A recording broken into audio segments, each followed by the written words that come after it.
This form of conflict also covers the perennial clashes between cattle nomads, especially the Fulanis, and sedentary farmers, who could belong to either Hausa, Fulani, or other ethnic groups, and could either be Muslims or non-Muslims.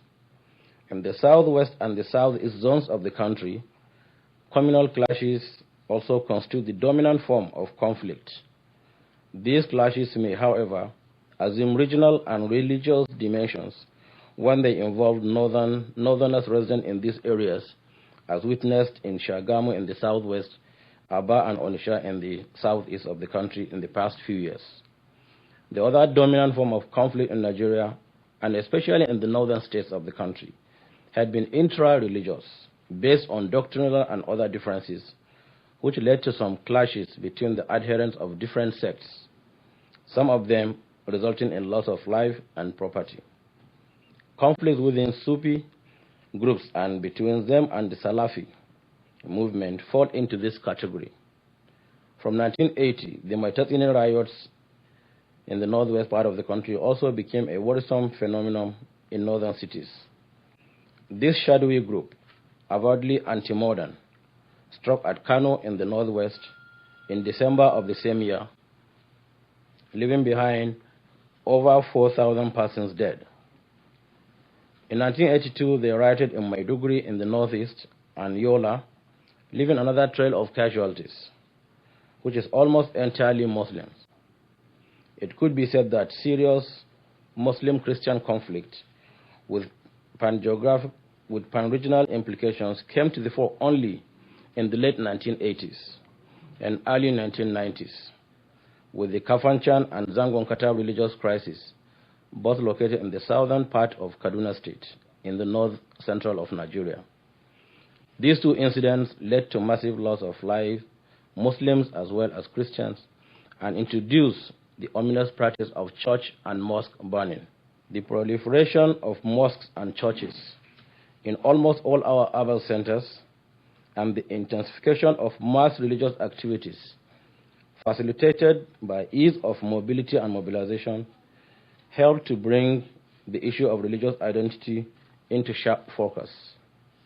Secondly, there are indications to suggest that the transformation in the nature of religious conflict in Nigeria coincided with a period of intense polarization within both the military and civilian elite, who were keen to stake out constituencies and establish relevance in their local communities. This development seriously exacerbated the indigenous settler issue and contributed to growing religious animosity within the affected communities. Thirdly, attention has also been drawn to the fact that many of these religious conflicts either coincided or came after intense debate over religious matters, which polarized the nation. Nigeria's membership of the Organization of Islamic Conference, OIC, generated sufficient controversy in the late 80s and early 90s as to engender a negative atmosphere for Muslim-Christian relations in the country. The Sharia debates of 1999 to 2002 were equally as rancorous. Last but not the least has been the rise of poverty, especially in urban areas, and the frustrations associated with this phenomenon among the youth, who took advantage of and hijacked these crises to perpetrate arson and plunder, not as an expression of religious piety, but as a revenge on a society which took little pity in their economic plight. But cogent as these explanations could be, they cannot absolve Nigerians from the burden of moral responsibility or lessen that burden in any way. Otherwise, how do we reconcile the rise in religious activity, the proliferation of mosques and churches, and the aggressive display of religious piety with the readiness with which we pounce on our neighbors and townsmen, maiming and killing without any sense of revulsion? What has happened to the religious virtues of compassion, love, honor, and respect for thy neighbor, and indeed the religious sanctity of life and property of a fellow human being?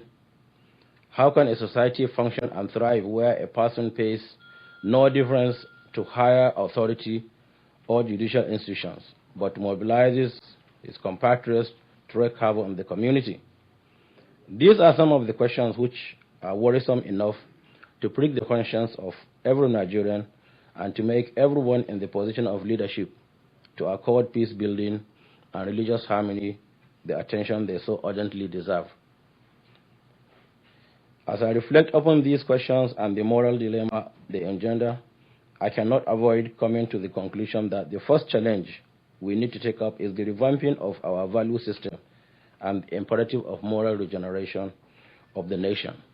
I'm glad the current president, Umar Musa Yar'Adua, has since his assumption of power recognized the strategic importance of this undertaking and had pledged the commitment of the federal government to its realization. Inter-religious dialogue should be serious and sustained and must be handled not by religion entrepreneurs who subsist on these ventures, but by the apex religious organizations involving all the significant strata of the nation's religious hierarchy. We must not regard this dialogue as mere academic exercises.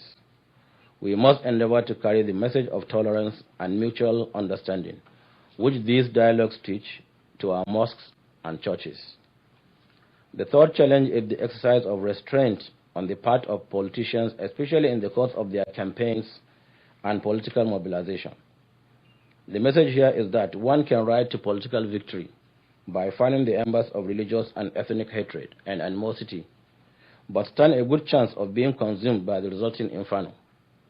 Severe sanctions should be imposed on politicians who promote religious intolerance, both by the political parties and the Independent National Electoral Commission. Many of the grievances which contribute to communal and religious conflict are those related to equity and fairness, and indeed the inability or outright refusal of local officialdom to promote them.